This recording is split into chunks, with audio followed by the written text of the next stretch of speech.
Hi, my name is Marva Keys-Morris, and I'm here to talk about some family photographs. Well, this is a picture of a group of ministers who were some of the pastors in the mid-1950s. How I know is that my father was ordained in 1953. And this is my father here, the Reverend Perry Keys, who was pastor of a church at that time called St. Paul Baptist Church.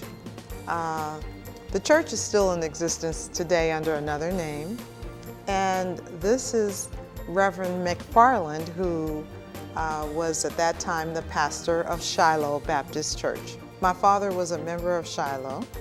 And here are two other ministers, Reverend Butler and his brother, Reverend Butler, Reverend Riley.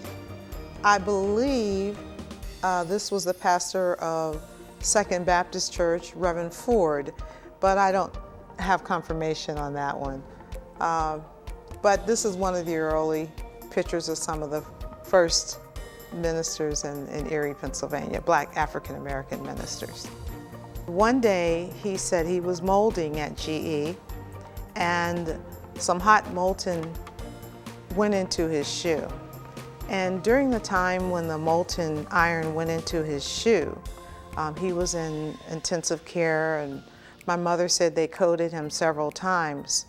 But during that time, while he was asleep with, from the medication and everything else, or subconscious, he had a dream, he told me, that the Lord had called him to preach, and he knew at that point he could no longer stay away from his calling.